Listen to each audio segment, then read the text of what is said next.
We rolling? All right, cue me. Action. Ain't it great how an obscure baseball player who maybe only had a cup of coffee in the majors but on his way up was at the right place at the right time while drinking that cup of coffee, allowing him to be teammates with or play against some of the greatest players of the era? Some of these players were around just long enough to see some historic events or do something spectacular themselves to make baseball history before fading away into the minors, maybe returning to the big show, maybe not. Such is the case of Stephen Nagy, goes by Steve, with a variety of ways to say his last name, with no middle name listed anywhere, which is quite unusual. I mean, everybody has a middle name. Could be it's one of those girl names like Carol or Jody because his mom wanted a girl. Who knows? What we do know is this 5'9", 175-pound lefty pitcher made his MLB debut in 1947. And he was born in 1919 in Franklin, New Jersey, and went to Franklin High School. And at the time of his death in 2016, was the 7th oldest living Major League Baseball player and was the oldest living member of the Pirates and the Senators. For further schooling, Steve stayed local, attending and then graduating from Seton Hall University, where he was classmates with Chuck Connors and Gene Hermansky. Steve Nagy's pro career started in 1942, and that was his only season not playing in the high minors, with his career ending after the 1958 season. Steve had 2 short stints in Major League Baseball and 1 long stint in the Navy. 3 years during World War II. A bad time to be in the military, and on top of that, he would miss a lot of ball while serving, like so many others. But when he got back stateside, Steve Nagy had a great season in 1946, going 17-4, pitching for Brooklyn Dodgers' top affiliate, the Montreal Royals, who took first place in the International League with Clay Hopper as their manager. Clay, who, shall we say, at first was not a big fan of Negroes and was forced to manage a first-time minor leaguer named Jackie Robinson, who happened to be black. I'll talk about how Dodger GM Branch Rickey dealt with the dynamics of this historical situation when I do my Clay Hopper show. I tried to find some stories about Steve Nagy and Jackie Robinson, but only found photos of that 1946 team with the caption usually reading something like Jackie Robinson and Montreal teammates. This is a 1955 Seals scorecard against the Hollywood Stars with 18 autographs, all of them Hollywood Stars except for Steve Nagy, right there in pencil. Early in his career, Steve pitched for the Durham Bulls, Indianapolis Indians, and Sacramento Solons, and except for the 2 times he was in the majors, Steve spent the years 1947 through 1955 pitching mostly in the Pacific Coast League, spending 3 seasons with the San Francisco Seals, 4 straight with the Seattle Rainiers, then retiring after 3 seasons with the Buffalo Bisons, many of those years ending with double-digit wins. Steve would be teammates with some pretty big names during his time in the minors, like Hall of Famer Archie Vaughn, and along with Wally Judnich, all 3 played on the Seals, with Steve playing a couple seasons in Buffalo with the great Luke Easter. In his 412 minor league appearances, Steve Nagy had a pitching record of 121 wins and 109 losses, and was 3-8 as a major leaguer. The visiting Hollywood Stars. Steve Nagy is number 17. And I know some of you cats out there who watch the show have some great vintage collections, but I wonder how many of you guys have a Steve Nagy baseball card. A lot of Pittsburgh Pirate collectors out there, so I imagine some of you have at least one. And for a player who only has 15 MLB games under his belt, Steve is on 13 baseball cards with all 3 from the period. With all but 3 from the period. And none are Topps or Bowman. His cards seem to be pretty rare, and the database doesn't even have images of half of his cards. For a few years, Seals manager Lefty O'Doul would take the team on tour of Japan during the offseason to promote the game of baseball, so I wasn't too surprised to see Steve Nagy on a couple of crazy-looking 1949 Japanese Manko baseball cards. They look like cartoons a kid drew, but are really, really cool.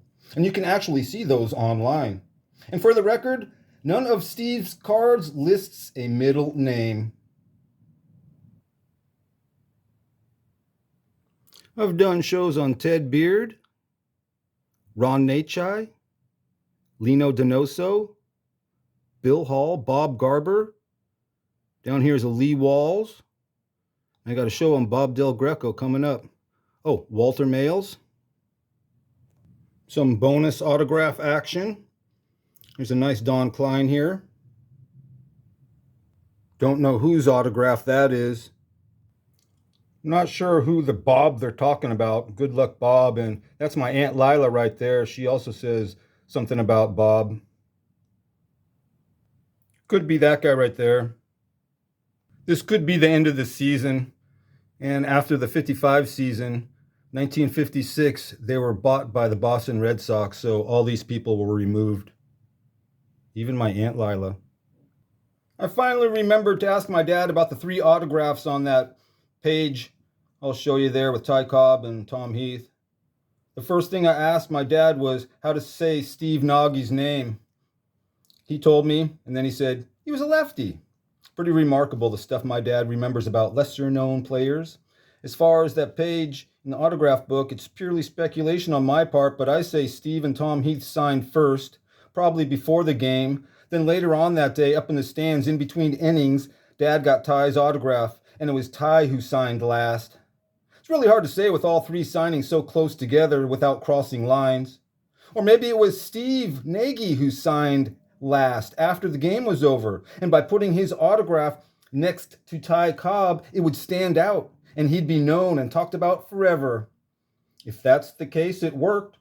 But it seems to me that most minor league players, even at the age of 36 like Steve was in 1955, would have turned the page and not have the audacity to sign next to a living legend. Purely speculation. My dad says he doesn't remember who signed first. I recently did a show on Chicago Cubs pitcher John Pycha, whose one and only MLB game consisted of 2+ innings pitched and constitutes what I called a sip of coffee in the bigs. So I can say that Steve Nagy had at least a cup of coffee with the Pirates in 1947. I mean, he did start 1 game for the club. I'm not sure what to call Steve's 9 starts with the Washington Senators in 1950. He wasn't there very long. Call it a cup of coffee and a refill. But the way his first 2 starts went, it looked like he was going to get a Senator's coffee mug with his name on it. I believe all 3 of these are from March, sometime in March 1955, spring training, or not so much spring training, an exhibition game between the Cleveland Indians and the San Francisco Seals. Steve Nagy is listed in that scorecard. Steve Nagy's 15 minutes of fame. So it's April 22nd, 1950. Real early in the season. Pitcher Steve Nagy and the Senators are at Yankee Stadium for the first time this season. So how does Steve do in his first start with his new team facing the reigning World Series champs? Let's start with his at-bats.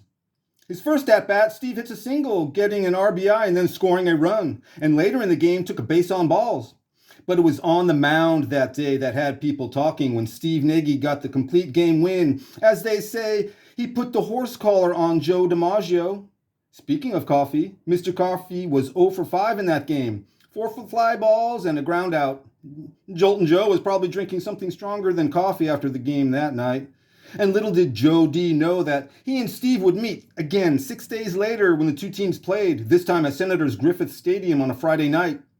Steve Nagy was the starting pitcher in this game as well. Let's start off with how he did against Joe DiMaggio. Or should I say how Joe did against Steve? Top of the second starts with Joe at the plate and he proceeds to hit a homer. Looks like it could be a long night for Steve in the front of 18,000 plus fans. Wrong. The next 3 at-bats go like this for Joe D. Fly ball, ground out, fly ball. Now we'll talk about pitcher Steve Nagy's at-bats. Well, one anyway, because that was the one that mattered. Bottom of the 8th and the game is tied 4-4 when Steve Nagy walks up to the plate to face Yankees ace reliever Joe Page. Steve found a way to get back that home run he gave up to Joe DiMaggio, and in doing so made the Yankee Clipper work for it by smacking the ball deep to center field, forcing DiMaggio to chase it down and then have to make a long throw to home plate. But it was too late. Steve Nagy was already sliding into Yogi Berry, knocking the Yankee catcher head over heels to score an inside-the-park home run and take the lead. So after making one future Hall of Famer chase the ball down and then knocking down another one, Steve would go back to the mound to pitch a scoreless ninth inning to seal the win, beating the World Series champs in back-to-back complete game wins 6 days apart. 3 reasons Steve Nagy is still being talked about 75 years later. Number 1, he has ties with the most famous black ball player in MLB history. That's Jackie Robinson. Number 2, his autograph happens to be next to Ty Cobb's in Dad's autograph book. And number 3, I'm doing this show.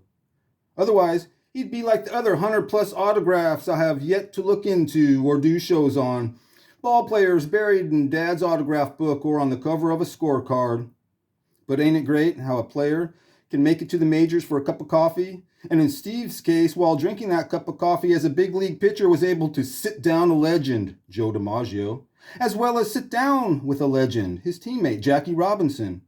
And it's always nice, no matter how short your MLB career was, to come out of it with some great stories to tell the grandchildren about what you did and who you did it to while playing in the big show.